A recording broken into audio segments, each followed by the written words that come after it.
एक बार कोई एक इंसान अपना माइक ऑन करके जरा बता दें। कृति, आप अपना माइक ऑन करके बता दीजिए, आपको स्क्रीन विजिबल है, वॉइस क्लियर है? Yes ma'am. ओके, तो लेट अस स्टार्ट। हमारा जो टॉपिक है या हमारा जो सिलेबस है वो पीजी डिप्लोमा का human consciousness yoga and alternative therapy के अंदर anatomy, physiology and related disorders करके आपका पेपर 4 है, जिसको आकांक्षा प्रजापति यानी मैं आप लोगों को पढ़ाऊंगी। सबसे पहले कुछ जनरल टर्मिनोलॉजी है जो एनाटॉमी को समझने के लिए आप लोगों को जरूरी है। ये जनरल टर्म्स अगर आपको समझ में आ जाएं तो एनाटॉमी की बहुत सारी चीजें आपको पता चल जाएंगी। जैसे सबसे पहला टर्म एनाटॉमी ही है। अगर हम एनाटॉमी की बात करें तो एनाटॉमी का बेसिक मीनिंग क्या है, एनाटॉमी किसको बोलते हैं? एक ऐसी स्टडी जिसमें हम स्ट्रक्चर ऑफ द बॉडी के बारे में बात करते हैं। कोई भी लिविंग बॉडी जिसके स्ट्रक्चर की हम फिजिकल अपीयरेंस की जब हम बात कर रहे हैं, हम अपनी अगर पर्सनल ह्यूमन बॉडी की बात करें या किसी एनिमल बॉडी की बात करें, तो वो बॉडी किस तरह से बनी है, उसमें क्या क्या पार्ट्स हैं, किस तरह की बोन्स हैं, किस तरह के मसल्स हैं, उनका स्ट्रक्चर क्या है, किस तरह से वो स्ट्रक्चर आपस में कंबाइन होकर चल रहा है, वो पूरा का पूरा जो साइंस है उसकी स्टडी को हम एनाटॉमी कहते हैं। जब फिजियोलॉजी की बात करते हैं तो एनाटॉमी और फिजियोलॉजी में क्या डिफरेंस आता है?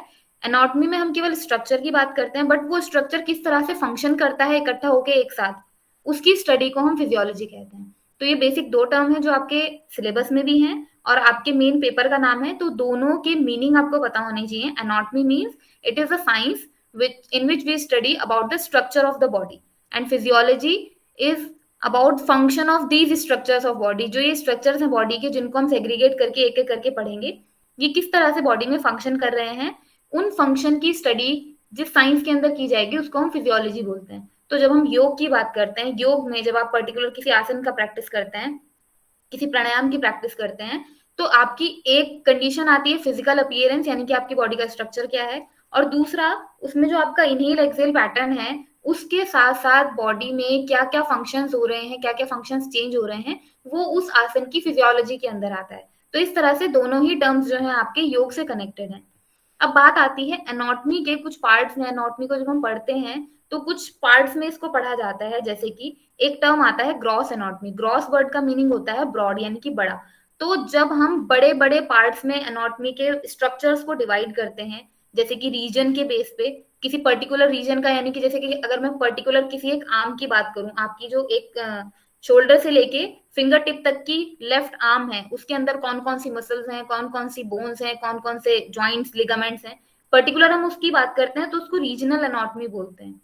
सिस्टेमिक एनाटॉमी हम उसको बोलते हैं जिसमें हम पर्टिकुलर बॉडी के एक एक सिस्टम के ऊपर फोकस करते हैं। सिस्टम मीन्स जैसे कि आपका digestive system, respiratory system, heart का सिस्टम, ये सिस्टम्स कॉमनली सब लोगों ने सुने हुए होते हैं। तो पर्टिकुलर एक एक सिस्टम को फोकस करके जब हम स्टडी करते हैं स्ट्रक्चर्स की, उसको हम सिस्टेमिक एनाटॉमी बोलते हैं। और जब हम सरफेस की बात करते हैं, एक्सटर्नल बॉडी के जो हमारी सरफेस है, जो स्किन की पूरी सिस्टम है, उसकी जो स्टडी है वो सरफेस एनाटॉमी के अंदर आती है। लेकिन ये तो बात है केवल स्ट्रक्चर्स की और ग्रॉस एनाटॉमी की। इसी तरह से एक माइक्रोस्कोपिक एनाटॉमी होती है जिसमें कि इन स्ट्रक्चर्स को हम अपनी नेकेड आई से नहीं देख सकते और इन स्ट्रक्चर्स को देखने के लिए हमें माइक्रोस्कोप्स का यूज करना पड़ता है।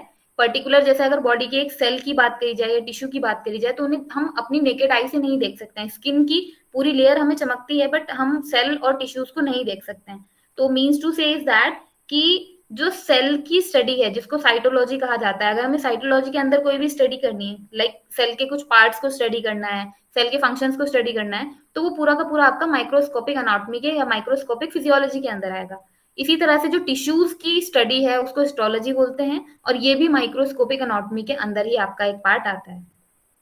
तीसरा पार्टीशन होता है आपका डेवलपमेंटल एनाटॉमी। डेवलपमेंटल एनाटॉमी के अंदर वो सारे स्ट्रक्चर्स का हम स्टडी करते हैं जो बॉडी में एक पर्टिकुलर पॉइंट से लेकर डेवलप होते होते उनका शेप चेंज होता है, स्ट्रक्चर चेंज होता है, जिसका एक सबसे अच्छा एग्जांपल है embryology. Embryology means the stages और डेवलपमेंट ऑफ एम्ब्रियो। जो बेबी प्रोडक्शन के समय पर बेबी के होने से पहले जो स्टेजेस होती हैं वो सारी एम्ब्रियोलॉजी के या फिटोलॉजी के अंदर पढ़ी जाती हैं और उसमें हम मेन क्या पढ़ते हैं, जो स्ट्रक्चर्स का डेवलपमेंट है वो किस तरह से हो रहा है, जो आपकी एनाटॉमिकल बॉडी है उसका डेवलपमेंट किस तरह से हो रहा है। तो इस तरह से एनाटॉमी के मेन 3 पार्ट्स होते हैं, ग्रॉस एनाटॉमी, माइक्रोस्कोपिक एनाटॉमी और डेवलपमेंटल एनाटॉमी। ग्रॉस यानी कि जिसमें हम पर्टिकुलर अलग अलग रीजन्स के या सिस्टम के या सरफेस के बेस पे बात करेंगे। माइक्रोस्कोपिक एनाटॉमी मतलब जिसमें स्ट्रक्चर को देखने के लिए भी हमें माइक्रोस्कोप की जरूरत पड़ेगी। और डेवलपमेंटल एनाटॉमी का मतलब पर्टिकुलरली एम्ब्रियोलॉजी या फिटोलॉजी से या फिर पोस्टनेटल डेवलपमेंट, आफ्टर बर्थ जो डेवलपमेंट हो रहा है हमारी बॉडी में, मसल्स किस तरह ग्रो कर रही हैं, किस तरह से आपकी बोन्स ग्रो कर रही हैं, ये सारी चीजें जो है डेवलपमेंटल एनाटॉमी के अंतर्गत आती हैं। इसके बाद फिजियोलॉजी की जब हम बात करते हैं तो फिजियोलॉजी भी आपकी तीन बेसिक तरह की होती है। एक होती है सिस्टम फिजियोलॉजी, एक होती है कंपैरेटिव फिजियोलॉजी और एक होती है मेडिकल फिजियोलॉजी। तीनों में क्या डिफरेंस है? जब हम किसी एक सिस्टम के फंक्शन की बात करते हैं, like if I am talking about कि आपका रेस्पिरेटरी सिस्टम किस तरह से काम करता है, सबको पता है कि हम इनहेल करते हैं, लंग्स में आपके ऑक्सीजन को फिल करते हैं, एक्सेल करते हैं तो कार्बन डाइऑक्साइड निकलता है, लेकिन वो ऑक्सीजन कार्बन डाइऑक्साइड में कन्वर्ट कैसे होता है, उस सिस्टम को हम बोलते हैं सिस्टम फिजियोलॉजी। कंपैरेटिव फिजियोलॉजी की जब हम बात करते हैं तो हम कुछ पर्टिकुलर लिविंग ऑर्गेनिज्म के जो कैरेक्टरिस्टिक्स हैं, डिफरेंट डिफरेंट वेरिएशंस हैं, उनको स्टडी करते हैं, जिसको हम कंपैरेटिव फिजियोलॉजी में पढ़ते हैं। और मेडिकल फिजियोलॉजी मेन आपकी आती है जो आपके सिलेबस का पार्ट है, पर्टिकुलर जब हम डिसऑर्डर्स की बात करते हैं, किसी एनाटॉमिकल फंक्शन में, एनाटॉमिकल बॉडी में कोई एक डिसऑर्डर आ जाता है, किसी तरह की बीमारी आ जाती है, तो उसका डिसफंक्शन क्यों हुआ है, वो डिजीज कैसे बनी है और उसका निवारण क्या है, उसका रोकथाम के लिए क्या कर सकते हैं, ट्रीटमेंट क्या कर सकते हैं, वो सब मेडिकल फिजियोलॉजी के अंदर पढ़ा जाता है। यहाँ पे बट हम योग के बेस पे बात नहीं कर रहे हैं, ये जो टर्मिनोलॉजी है ये आपकी मेडिकल साइंस के द्वारा दी हुई टर्मिनोलॉजी है। तो मेडिकल साइंस में यानी कि जो डॉक्टर्स लोग स्टडी करते हैं उनको फिजियोलॉजी तीन पार्ट्स में या तीन डिफरेंट डिफरेंट कैटेगरीज में समझाई जाती है, जिसमें सिस्टम फिजियोलॉजी हर एक सिस्टम के बेस पे समझाई जाएगी, कंपैरेटिव फिजियोलॉजी में किसी एक पर्टिकुलर लिविंग ऑर्गेनिज्म के डिफरेंट डिफरेंट कैरेक्टरिस्टिक्स जो है उनका स्टडी कराया जाएगा। और मेडिकल फिजियोलॉजी में पर्टिकुलर देखा जाता है, सपोज अगर किसी को अस्थमा है तो अस्थमा हो क्यों रहा है, उसके पीछे की एनाटॉमी क्या है, एनाटॉमिकल क्या क्या चेंजेस होंगे जिस पर्सन को अस्थमा हुआ है, होने से पहले और होने के बाद, और अस्थमा होने से पहले, अस्थमा होने के बाद फंक्शनल चेंजेस क्या हैं, उन सब की स्टडी करके हम प्रॉपर डिस्फंक्शन को स्टडी करेंगे, हमें डिजीज का रूट कॉज पता चलेगा, उसके बाद जिन चीजों की कमी बॉडी में है उनको हम एक्सटर्नली मेडिसिन के रूप में उनको दे देंगे। तो इस तरह से फिजियोलॉजी के भी तीन पार्ट्स हैं और एनाटॉमी के भी तीन पार्ट्स आपके हैं। बॉडी में आपके जो ह्यूमन बॉडी है 6 लेवल का ऑर्गेनाइजेशन चलता है, या 6 लेवल ऑफ स्ट्रक्चरल बॉडी पाई जाती है, जिसमें कि सबसे पहला होता है सबसे छोटा केमिकल लेवल, जिसमें केमिकल्स की बात होती है, जिसमें आप प्रोटीन्स, विटामिन या वाटर जितने भी आप इनटेक कर रहे हैं अपनी बॉडी के अंदर, ऑक्सीजन, कार्बन डाइऑक्साइड, इवन ये भी केमिकल लेवल पर आपके एटॉमिक फॉर्म में जाते हैं बॉडी में। इन केमिकल लेवल से ही आपके सेल लेवल की हम बात कर पाते हैं, यानी कि सेल्स का जो डेवलपमेंट है, सेल्स का जो प्रोडक्शन है, अगर ये केमिकल लेवल ना हो, बॉडी में केमिकल्स ना हो, तो सेल प्रोड्यूस नहीं हो पाएंगे। टिश्यूज जो है वो बहुत सारे सेल से मिलकर बनते हैं, ऑर्गन जो है वो टिश्यूज से मिलकर बनता है, ऑर्गन से फिर एक सिस्टम बनता है और सिस्टम से जाके फिर पूरा एक ऑर्गेनिज्म तैयार होता है। तो इस तरह से हम देख सकते हैं कि 6 आपके बॉडी में ऑर्गेनिजम्स हैं। इन 6 ऑर्गेनिज्म में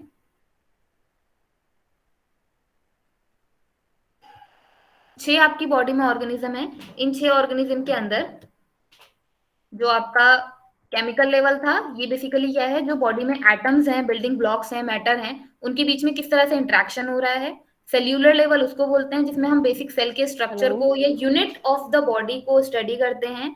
टिश्यूज होते हैं कंपोजिशन ऑफ सिमिलर सेल। यहाँ पे ध्यान रखने वाली चीज ये है कि सिमिलर सेल्स मिलके टिश्यूज बनाएंगे, लेकिन डिफरेंट टिश्यूज मिलकर आपके ऑर्गन्स का निर्माण करते हैं और डिफरेंट ऑर्गन्स मिलकर सिस्टम का निर्माण करते हैं। तो ये चीजें इसमें याद रखने वाली हैं कि सेल्यूलर लेवल से जब टिश्यूज बनेंगे तो सिमिलर टाइप के सेल्स मिलके एक टिश्यू बनाएंगे, बट डिफरेंट डिफरेंट टाइप के टिश्यूज मिलके किसी एक ऑर्गन में एक ऑर्गन की शेप तैयार करते हैं। सपोज कीजिए आपकी आर्टरीज और वेन्स हैं जो हार्ट से कनेक्टेड होती हैं, उनका भी अगर आप ऑर्गन सिस्टम देखें, उसमें जो टिश्यू सेल्स आप देखेंगे तो वो टिश्यूज जो है अलग अलग टाइप के होते हैं, पर्टिकुलर एक टाइप के टिश्यू नहीं होते, उसमें बहुत सारे टिश्यूज मिलके वो एक ऑर्गन बनता है। जब सिस्टम की बात करते हैं, जैसे यहाँ एग्जाम्पल में दिखाया गया है यूरिनरी सिस्टम, तो यहाँ पे आपके 3 ऑर्गन इसमें इन्वॉल्व है, 2 किडनीज हैं, 2 यूरेथ्रा हैं और एक आपका यूरिनरी ब्लैडर है। तो इस तरह से ये 3 आपके ऑर्गन्स मिलकर एक सिस्टम बनाते हैं, जिसको एक्सक्रीटरी या यूरिनरी सिस्टम बोला जाता है। उसके बाद बहुत सारे सिस्टम्स अगर एक जगह कंबाइन होकर किसी एक फंक्शन को फंक्शनलेट कर रहे हैं, एग्जीक्यूट कर रहे हैं, तो वो आपका ऑर्गेनिज्म कहा जाएगा, जैसे कि ह्यूमन ऑर्गेनिज्म या फिर आपका प्लांट ऑर्गेनिज्म या फिर आपका जो एनिमल ऑर्गेनिज्म है, इस तरह से अलग अलग ऑर्गन्स से मिलकर जब एक पर्टिकुलर बॉडी तैयार होगी तो उसको हम ऑर्गेनिज्म लेवल बोलते हैं। यानी कि मेन हमें स्टडी इस ऑर्गेनिज्म को करना है, जिसके लिए हम ऑर्गन्स को सेग्रीगेट करेंगे, फिर उनके टिश्यूज को देखेंगे, सेल्स को देखेंगे, और फिर केमिकल लेवल तक की हम बात एनाटॉमी और फिजियोलॉजी के अंदर करते हैं। इसके बाद एक इंपॉर्टेंट चीज जो हमें समझनी है कि आपकी पूरी बॉडी में टोटल 11 सिस्टम होते हैं।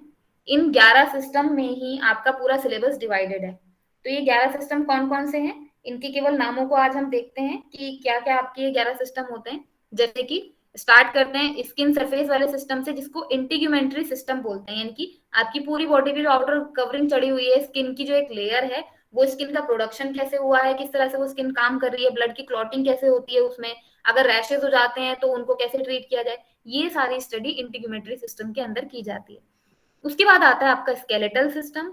नामों को एक बार ध्यान रखेंगे, muscular system, nervous system, circulatory system, endocrine, lymphatic, digestive, respiratory और यूरिनरी, इस तरह, और लास्ट में रिप्रोडक्टिव। इस तरह से 11 सिस्टम आपकी बॉडी में होते हैं। और पर्टिकुलर अगर आप ध्यान दें, आपका जो सिलेबस है वो इसी में डिवाइडेड है। सबसे पहली यूनिट है आपकी introduction to anatomy and skeletal system, जो कि आपका 11 सिस्टम में से सबसे पहला सिस्टम स्किन सिस्टम है, उसको छोड़ के दूसरा जो उसके अंदर जो बेस सिस्टम आता है स्केलेटल सिस्टम। इस स्केलेटल सिस्टम की स्टडी ही आपकी फर्स्ट यूनिट का टॉपिक है। उसके बाद सेकेंड यूनिट का टॉपिक आपका मस्कुलर और नर्वस सिस्टम है।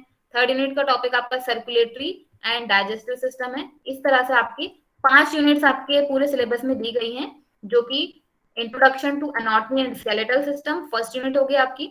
सेकेंड यूनिट आपकी होगी मस्कुलर एंड डाइजेस्टिव सिस्टम, जिसमें आप मसल्स और डाइजेशन किस तरह से होता है, फूड पाइप से खाना जाता है अंदर एब्डोमेन तक जाता है, स्मॉल इंटेस्टाइन लार्ज इंटेस्टाइन में होते हुए किस तरह से वो एनएस रीजन से बाहर निकल जाता है और इंपॉर्टेंट न्यूट्रिएंट्स बॉडी में एब्जॉर्ब हो जाते हैं, ये पूरा डाइजेस्टिव सिस्टम के अंदर आता है आपका। सर्कुलेटरी सिस्टम यानी कि ब्लड का सिस्टम, ब्लड किस तरह से फ्लो करता है, ब्लड के कंपोनेंट्स क्या हैं, और हार्ट किस तरह से ब्लड को पंप करता है। रेस्पिरेटरी सिस्टम यानी कि लंग्स से जो ऑक्सीजन जा रहा है वो कार्बन डाइऑक्साइड में किस तरह से कन्वर्ट हो रहा है और पूरी बॉडी को ऑक्सीजन किस तरह से वो दे रहा है। एक्सक्रीटरी सिस्टम जो अभी हमने देखा, जिसमें कि आपका किडनी और यूरिन फंक्शन पढ़ा जाता है। इसके बाद नर्वस सिस्टम, नर्वस सिस्टम जो आपकी बॉडी का बहुत इंपॉर्टेंट रोल प्ले करता है, यानी कि जो नर्व से मिलकर बना है, नसों से मिलकर बना है, जिसमें आप बात करते हैं कि आपका जो सेंट्रल नर्वस सिस्टम है, जिसमें पीनियल ग्लैंड है, पिट्यूटरी ग्लैंड है, इस तरह के नाम इसमें सुनने के लिए आपको मिलेंगे। नर्वस सिस्टम से ही आपकी पूरी बॉडी का जो फंक्शन है वो कंट्रोल होता है। यानी अनाटॉमिकल बॉडी की जो फिजियोलॉजी है वो इस नर्वस सिस्टम के थ्रू ही कंट्रोल होती है। जितना भी हार्मोन सिक्रेशन है, एंजाइम्स का सिक्रेशन है, वो सब इस नर्वस सिस्टम के थ्रू होता है। लास्ट में आता है आपका एंडोक्राइन सिस्टम, और 5 सेंसेस जो आपकी बॉडी के हैं वो किस तरह से काम करती हैं। इन सभी के अंदर छोटे छोटे से आपके सब हेडिंग्स होंगे। तो फर्स्ट यूनिट को हम फोकस करेंगे कल से, जिसका सिलेबस जो है आपका कुछ इस तरह से। सबसे पहले definition of anatomy and physiology, जो अभी अभी हमने बात करी है, एनाटॉमी क्या है और फिजियोलॉजी क्या है, और आई थिंक सब लोगों को क्लियर हो गया होगा। अगर किसी को क्लियर नहीं हुआ तो अभी लास्ट में आप पूछ सकते हैं। इसके बाद हम इंट्रोडक्शन टू बॉडी की बात करेंगे। बॉडी का इंट्रोडक्शन भी अभी हमने किया है, जो फर्स्ट स्लाइड मैंने आपको दिखाई है। उसके बाद सेकंड स्लाइड में हमने देखा कि 6 लेवल में आपका ऑर्गेनाइजेशन सिस्टम जो है वो बना हुआ होता है। उसी को हम इंट्रोडक्शन टू बॉडी के अंदर पढ़ेंगे कि किस तरह से ऑर्गेनिज्म से अंदर डायसेक्ट करेंगे उसको, तो बहुत सारे ऑर्गन्स आएंगे। हर एक ऑर्गन को डायसेक्ट करेंगे तो उसके अंदर सिस्टम आएगा। इस तरह से सेल सेल लेवल तक और सेल से केमिकल लेवल तक की हम बात करेंगे। तो इसमें सबसे पहले इंट्रोडक्शन टू बॉडी में सेल का इंट्रोडक्शन, उसके बाद टिश्यूज का इंट्रोडक्शन, उसके बाद आपका आता है स्केलेटल सिस्टम की basic anatomy and physiology. Because skeletal system के अंदर बहुत सारी चीजें हैं कि आपकी पूरे शरीर में कितनी बोन्स हैं, किस तरह से वो अटैच्ड हैं, क्या उनमें जॉइंट्स हैं, क्या लिगामेंट्स हैं। हर एक चीज को आप याद अगर ना रख पाए तो इसमें आपके सिलेबस में बेसिक एनाटॉमी और फिजियोलॉजी उसकी दी हुई है। यानी कि आपको एक बेसिक आइडिया होना चाहिए स्केलेटल सिस्टम किस तरह से आपका वर्क करता है, कैसे कैसे उसके जो बोन्स है वो आपस में अटैच रहते हैं, किस किस तरह का मूवमेंट होता है, ताकि आप अपनी योगिक प्रैक्टिसेस को और इम्प्रूव कर पाए अगर आप स्केलेटल सिस्टम को अच्छे से समझ सकते हैं। उसके बाद लास्ट में आता है आपका effect of yoga on skeletal system, means the ultimate aim of our syllabus. योग में हम बात कर रहे हैं, योग में हम पढ़ रहे हैं स्केलेटल सिस्टम को। क्यों पढ़ रहे हैं? जब हमने सारा कुछ समझ लिया है कि स्केलेटल सिस्टम की एनाटॉमी क्या है, फिजियोलॉजी क्या है, कैसे उसका फंक्शन बना हुआ है, कैसे वो काम कर रहा है, तो हमें उसको यूटिलाइज करना है अपनी योगिक प्रैक्टिस में, अपने आसनों की प्रैक्टिस में। बिकॉज स्केलेटल सिस्टम का जो फंक्शन है वो आपके प्राणायाम में तो काम आएगा नहीं, लेकिन आपकी जो पोजीशन मेंटेनेंस की स्थिति है उसमें आपका स्केलेटल सिस्टम बहुत इंपॉर्टेंट रोल प्ले करता है, क्योंकि ये बॉडी को एक बेस प्रदान करता है। तो इस तरह से 5 पार्ट्स में आपका जो सिलेबस है वो डिवाइडेड है। कल से हम स्टार्ट करेंगे इसका फर्स्ट टॉपिक, या फिर फर्स्ट यूनिट का। आई थिंक 2 टॉपिक्स हम आज भी आपको थोड़ा सा इंट्रोडक्शन दे चुके हैं, तो इन दोनों ही टॉपिक्स में स्टार्ट करेंगे हम इसको कल से। अभी के लिए अगर किसी को कोई डाउट है जो बातें आज मैंने बोली हैं, तो आप लोग एक एक करके अपना माइक ऑन करके पूछ सकते हैं।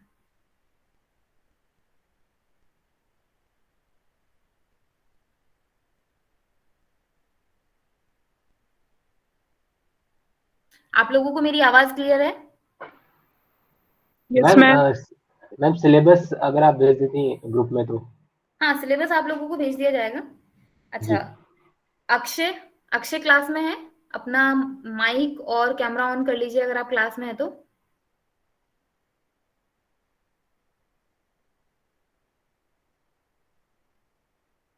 हेलो, आवाज आ रही है जी मेरी?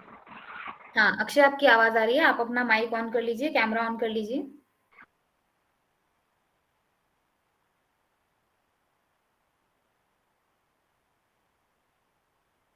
आप लोगों की अटेंडेंस तभी लगेगी जब आप लोग अपना कैमरा और माइक ऑन करके प्रेजेंट देंगे, अदरवाइज आप लोगों की अटेंडेंस नहीं लग पाएगी।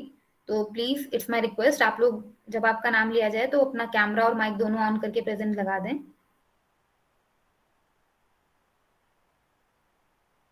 अक्षय, आपकी स्क्रीन विजिबल नहीं है, आपका कैमरा आई थिंक ऑफ है अभी तक।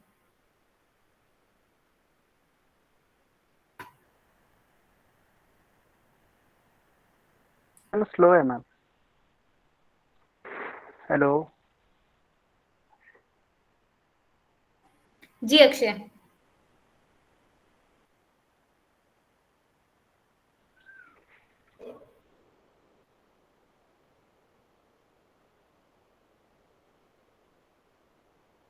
अंजलि सोनी, अंजलि क्लास में नहीं है? अंकिता पांडे,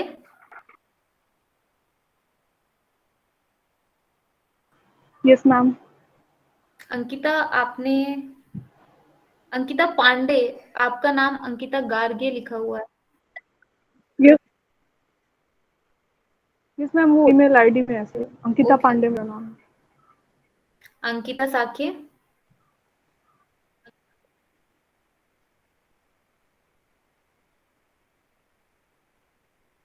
बसंत Kumar Gupta, yes ma'am. Basant, Basant class में नहीं है। Dhriti Sahu, present ma'am. Harmanpreet, present ma'am.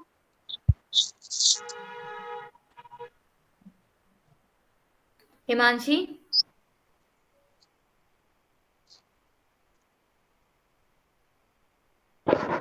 Komal, present ma'am.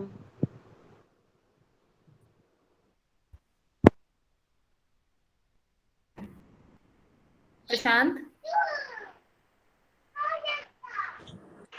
Present ma'am. Prashant, Sakshi Singh,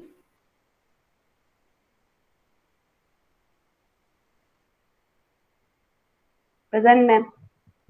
Sanjay Paliwal, present ma'am. Sanjay Nautiyal, present ma'am. Shivani Chaudhary, Shubham Pathak, yes ma'am. Shubhi Jain,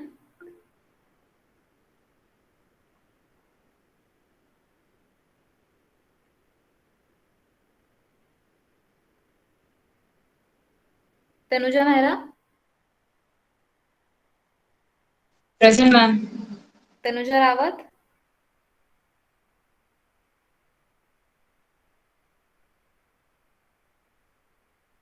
Yamini, sorry, Yamini, okay.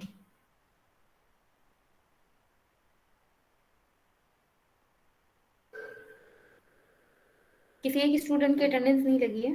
Anjali Soni, I think आप बाद में आई हैं। Yes ma'am. Present ma'am. नहीं मैम, फोन कर दिया था इस वजह से। ओके, अब आप लोगों में से अगर किसी को आज के सेशन में कोई डाउट था, कोई चीज़ आपको समझ में नहीं आई हो, जो भी थोड़ा बहुत आपने देखा है, आप अपना क्वेश्चन पूछ सकते हैं। संजना, आपने हैंड रेज किया है, आपको कोई क्वेश्चन पूछना है? मैम मैम डेवलपमेंट एनाटॉमी को एक बार आप एक्सप्लेन करेंगे? जी बिल्कुल। तीनों पॉइंट, हाँ 3 पॉइंट।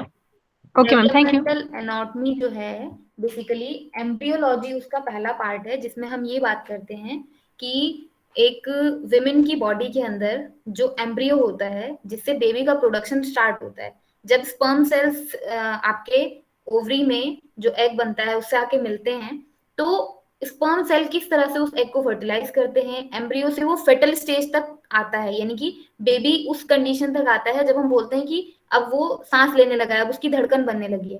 इतना तक जो स्टडी है कि किस किस तरह से डेवलपमेंट हो रहा है मसल्स का, या फिर बोन्स उसमें कब बन रही हैं, ये सब एम्ब्रियोलॉजी के अंदर आता है। इसको हम डेवलपमेंटल एनाटॉमी बोलते हैं, जिसमें हम एम्ब्रियोलॉजी सबसे पहले स्टडी करते हैं। एम्ब्रियोलॉजी मतलब एम्ब्रियो की वो स्टेज जब ओवंस में फर्टिलाइजेशन स्टार्ट होता है और वो फेटल स्टेज तक आता है। जब फेटल स्टेज तक आ चुका है, मतलब जब बेबी में हाथ पैर बनने स्टार्ट हो चुके हैं, उसके बाद जो स्टडी होती है उसको फिटोलॉजी बोला जाता है, क्योंकि उसके बाद से फिर उसमें बोन्स का प्रोडक्शन, उसमें ब्लड का प्रोडक्शन, ब्लड की जो वेन्स है उनका प्रोडक्शन, ये सब स्टार्ट हो जाता है। तो फीटस से लेकर जो फाइनल आपका डिलीवरी तक का टाइम है उसको फिटोलॉजी के अंदर पढ़ा जाता है। और आफ्टर डिलीवरी जब वो बेबी हो चुका है, उस बेबी का जो प्रोडक्शन होने के बाद, मतलब बेबी होने के बाद उसकी जो बॉडी ग्रो कर रही है, उसमें किस तरह से ग्रोथ हो रही है, उसको पोस्ट नेटल डेवलपमेंट कहा जाता है। आफ्टर बर्थ जितना भी डेवलपमेंट होगा बॉडी में, बिकॉज एक छोटा बच्चा जो होता है उसकी बॉडी में हड्डियां ज्यादा होती हैं, और जैसे जैसे हम बड़े होते हैं, बड़े होते होते वो हड्डियां जो है कंबाइन होते होते हड्डियों की संख्या कम हो जाती है। तो ये हमें कब पता चलेगा? जब हम आफ्टर बर्थ वाली जो एक स्टडी है उसको प्रॉपरली करेंगे कि किस तरह से ग्रोथ होते होते जो बोन्स हैं वो आपस में कंबाइन होने लगती हैं, और कंबाइन होते होते फिर वो उनकी संख्या कम रह जाती है, और एक अडल्ट में जो स्केलेटल सिस्टम है उसमें हड्डियों की संख्या कम होती है, जबकि बच्चे में ज्यादा होती है। तो ये सारा जो 3 आपके पार्ट्स हैं ये डेवलपमेंटल एनाटॉमी के अंदर पढ़े जाते हैं। Is it clear Sanjana? Okay ma'am, yes ma'am, clear, thank you. Okay. Shubham, आपने हैंड रेज किया, आपका कोई क्वेश्चन है? यस मैम, कोई बुक हमें रेफर करनी है क्या रेफरेंस के लिए? देखिए, आपको सिलेबस की मैं अभी पिक्चर भेज दूंगी, उसमें आप लोगों के लिए जी। आई थिंक बुक्स के रेफरेंसेस दिए हुए हैं, तो आप लोग या तो नेट पे सर्च कर सकते हैं, इनका पीडीएफ आपको इजीली मिल जाएगा। अगर नेट पे नहीं मिलता है तो फिर आप इनको मार्केट से परचेज कर सकते हैं। और आई थिंक आप लोगों को सिलेबस शायद मिला होगा, डिपार्टमेंट से नहीं मिला है अभी। मैम, चलिए ठीक है, मैं आपको ग्रुप में इसकी फोटो शेयर कर दूंगी, जिसमें पर्टिकुलर ऑथर और बुक्स के नाम लिखे हुए हैं। आप किसी भी एक बुक को रेफरेंस दे सकते हैं जैसा आपको सही लगे। बाकी और किसी का कोई क्वेश्चन? मैम एक बार आप सरफेस एनाटॉमी बता सकते हैं? जी बिल्कुल अंजलि, देखिए सरफेस एनाटॉमी बेसिकली क्या है कि जो हमारी पूरी बॉडी में सबसे अंदर स्केलेटल सिस्टम है, उसके ऊपर मसल्स हैं, लिगामेंट्स हैं, उसके मसल्स के ऊपर भी एक स्किन की लेयर चढ़ी हुई है ना, जो हमें आउटर कवरिंग दिखती है बॉडी की। तो ये जो स्किन का सिस्टम है, आप अगर नोटिस करें पूरी बॉडी में स्किन हर जगह पर एक जैसी नहीं होती है। कहीं पे स्किन का टेक्सचर डार्क है, कहीं पे लाइट है, कहीं पे स्किन थोड़ी हार्ड है, कहीं पे सॉफ्ट है। आपके लिप्स की जो स्किन है वो बिल्कुल अलग होती है, आंखों के ऊपर जो आईलिड्स हैं उनकी स्किन बिल्कुल अलग होती है। तो ये जो स्किन का सिस्टम पूरी बॉडी पे कवर हो रखा है, ये पूरा सिस्टम सरफेस एनाटॉमी के अंदर पढ़ा जाता है। और इस सरफेस एनाटॉमी में हम ये देखते हैं कि स्किन का प्रोडक्शन किस तरह से होता है, स्किन में कितनी लेयर्स होती हैं, किस तरह से स्वेट ग्लैंड से आपका स्वेट जो है स्किन से होते हुए बाहर आ पाता है, किस तरह से जो ऑक्सीडेशन की प्रक्रिया है वो स्किन के थ्रू हो पाती है, नहीं हो पाती है, स्किन में जो हेयर ग्रोथ है वो क्यों होती है, किस तरह से होती है, ये सारी चीजें सरफेस एनाटॉमी के अंदर पढ़ी जाती हैं। बिकॉज जो ह्यूमन बॉडी है उसकी जो आउटर सरफेस है, सबसे आउटर सरफेस जो है जिसको इंटीग्यूमेटरी सिस्टम बोलते हैं, वो आउटर सरफेस आपकी स्किन की है। तो इस स्किन से रिलेटेड जितनी भी स्टडी है, चाहे इसके प्रोडक्शन की बात हो, चाहे इसके सेल्स की ग्रोथ की बात हो, या फिर जैसे पिंपल्स हो जाते हैं, दाने हो जाते हैं, उनको किस तरह से, मतलब उसके पीछे की फिजियोलॉजी क्या है, क्यों वो हो रहा है, क्यों उसमें पेन होता है, ये सारी चीजें जो है ये सरफेस एनाटॉमी के अंदर पढ़ी जाती हैं। Thank you ma'am. Okay, anyone else? किसी का कोई क्वेश्चन है तो आप बता दीजिए।